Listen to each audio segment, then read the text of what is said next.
의혹? 한 사내가 괴성을 지르며 일어났습니다. 식은땀까지 흘리면서 깨어난 사내는 아직도 현실처럼 꿈이 생생했습니다. 꿈속에서 그가 입을 벌리며 자고 있었는데 그의 입으로 커다란 뱀 한 마리가 기어들어오는 것이었습니다. 너무 놀라서 깼지만 그는 아직도 뱃속에서 뱀이 꿈틀거리고 있는 듯 했습니다. 아침 식사 자리에서 불편한 심기로 밥을 먹는 사내를 본 그의 아내가 물었습니다. 아니, 당신 무슨 일이 있어요? 얼굴 표정이 안 좋구려. 사내는 아내에게 밤새 꾸었던 꿈 내용을 들려주었습니다. 에이, 그냥 꿈일 뿐이에요. 너무 걱정하지 마세요. 아내는 사내를 안심시켰지만 사내는 여전히 안색이 좋지 않았습니다. 결국 아내와 사내는 동네 의원을 찾았습니다. 꿈이었지만 실제 제 뱃속에 뱀이 들어갔습니다. 지금도 뱃속에서 꿈틀거리는 게 느껴진다니까요. 의원님, 제발 뱃속에서 뱀 좀 꺼내주세요. 사내가 매우 간절하게 말했습니다. 의원이 정밀하게 진찰했지만 사내 말처럼 뱃속에 뱀이 있지는 않았습니다. 의원이 말해도 사내는 믿지 않았으며 결국 시름시름 앓게 되었습니다. 아니, 의원님도 멀쩡하다는데 왜 자꾸 믿지 못하세요? 답답한 아내가 말했지만 사내는 확고했습니다. 내가 직접 느꼈고 지금 내 뱃속에도 뱀이 있는데 자세히 알지도 못한 의원이 뭘 알겠는가? 뱀 때문에 나도 얼마 살지 못할 걸세. 내가 죽으면 내 뱃속에서 뱀을 꺼내 확인해보구려. 그렇게 몇 날 며칠을 앓고 있는 남편이 정말 죽을까봐 걱정된 아내는 김대감을 찾아가 보기로 했습니다. 김대감은 정의품의 벼슬까지 지낸 분으로 이제 나이가 들어 더 이상 관직에 머무르고 있지는 않지만 마을에서 일어나는 대소사를 잘 해결해 주어서 마을 사람들의 신망이 두터웠습니다. 때로는 관아에서 해결 못하는 문제도 김대감이 현명하게 처리해 주었기 때문에 사람들은 그를 현인이라고 불렀습니다.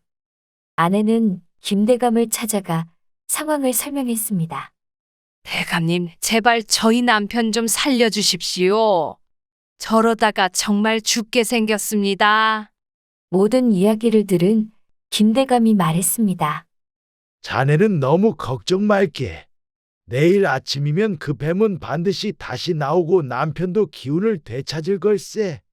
그렇게 말한 김대감은 뒷산에서 뱀 한 마리를 잡아 사내의 아내에게 건네주면서 말했습니다. 내일 아침 자네의 남편이 일어나기 직전에 이 뱀을 이불 밑에 넣으시게. 이 뱀을요? 사내의 아내는 뱀을 보고 기겁했지만 현인이라 불리는 김대감을 믿어보기로 했습니다. 다음 날 아침 아내는 김대감의 말대로 행하였고 잠에서 깬 사내는 이불 안에 있는 커다란 뱀 한 마리가 꿈틀거리는 걸 보았습니다.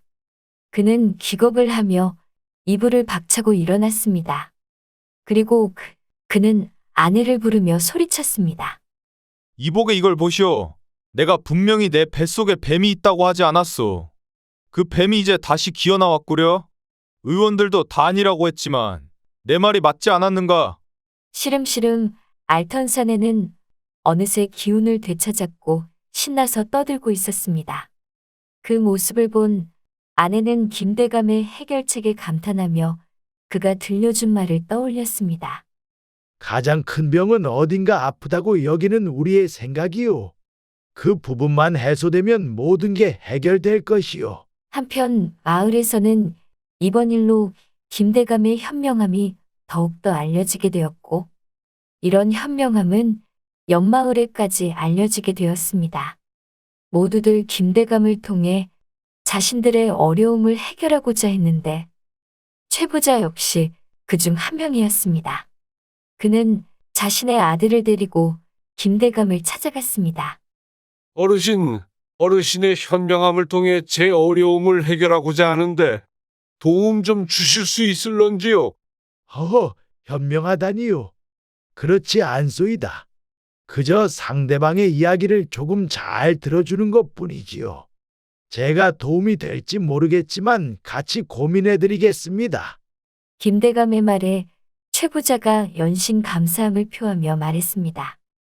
사실 제 고민이기보다는 이 아이 때문입니다. 최 부자가 같이 온 아들을 가리키며 말했습니다.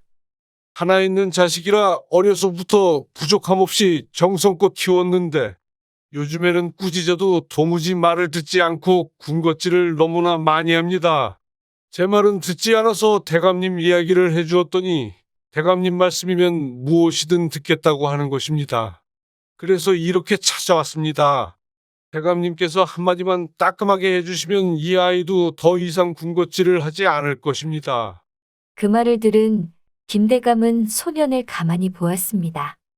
내 말이면 다 듣는다니 재밌구나. 진정 그리 할 것이냐? 네, 그렇습니다. 대감님처럼 훌륭하신 분께서 말씀하시는데 제가 어찌 듣지 않을 수 있겠습니까? 군것질도 하지 말라면 하지 않겠습니다. 하지만 김대감은 다른 말을 꺼냈습니다. 보름 후에 다시 오거라. 최 부자는 속으로 생각했습니다. 아니 그냥 먹지 말라고 한마디면 될 터인데 보름 후에 다시 오라니 어려운 문제도 쉽게 푸는 분이라 했거늘 이렇게 별거 아닌 일을 보름씩이나 미루다니 믿을 만한지 모르겠군. 하지만 딱히 방법도 없었기에 최 부자와 아들은 보름 후에 다시 김대감을 찾아왔습니다. 그런데 김대감은 다시 이렇게 말하였습니다. 이번엔 한 달 뒤에 다시 찾아오거라. 옆에서 듣고 있던 최 부자가 궁금함을 참지 못하고 다시 물어보았습니다.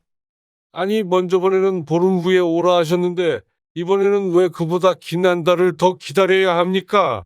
김대감은 못 믿어하는 최 부자를 보고는 다시 한번 차분하게 말해주었습니다. 진정 나를 믿는다면 한 달만 더 기다린 후에 다시 데려오시오. 최 부자는 의아해했지만 그 말을 한 번 더 믿어보기로 했습니다. 다시 한 달이 지나고 최 부자와 아들은 김대감을 찾아왔습니다. 김대감은 이번에야말로 최 부자가 듣고 싶어하는 말을 해주었습니다. 소년이여, 앞으로는 군것질을 하지 않는 것이 좋겠다. 그것이 너의 건강을 지키는 일이란다. 그러자 아들이 대답했습니다. 알겠습니다. 앞으로는 군것질을 절대로 하지 않겠습니다. 그 모습을 옆에서 지켜본 최 부자는 아들의 다짐에 기뻤지만 한편으로는 궁금하기도 했습니다. 대감님 한 가지 더 여쭈겠소. 왜 그 말씀을 해주시는 게 한 달하고도 보름이나 더 걸려야 했습니까? 김대감이 껄껄 웃으며 대답했습니다. 사실 저도 군것질을 무척이나 좋아했습니다. 그런 제가 어떻게 저 소년에게 군것질을 하지 말라고 할 수 있겠습니까? 그것은 거짓말 아니겠소? 대감 역시 군것질을 좋아한다는 말에 부자와 아들의 눈이 커졌습니다. 대감이 부자의 얼굴을 한 번씩 번갈아 보며 이야기를 계속했습니다. 그래서 처음 보름 동안은 군것질을 하지 않으려고 시도했소. 하지만 실패하고 말았습니다. 그래서 이번에는 그보다 좀 더 긴 한 달을 더 시도해 보았지요.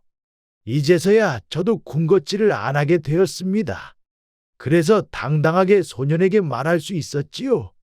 만약 내가 실패하고 그저 말로만 소년에게 말했다면 그가 실패한다 해도 어찌 나무랄 수 있겠소? 얘야, 너도 이제 군것질을 안 할 수 있다. 보거라, 이렇게 나이든 나도 해내지 않았느냐? 나보다 훨씬 젊은 너는 무엇이든 해낼 수 있을 것이야. 김대감의 말에 최 부자와 아들은 감탄을 하며 머리를 조아렸습니다. 왜 마을 사람들이 그토록 대감님을 찾는 이유를 알겠습니다. 대감님이야말로 언행일치가 되는 진정한 현인이십니다. 이번 이야기가 주는 교훈은 이렇습니다. 누구나 남들에게 쉽게 충고는 할 수 있습니다. 하지만 실제로 본인이 그 행동을 행하는 일은 쉽지 않습니다. 진정으로 다른 사람에게 충고를 할 수 있는 사람은 본인 역시 언행일치가 되어야 되는 사람이 아닐까요? quack, quack.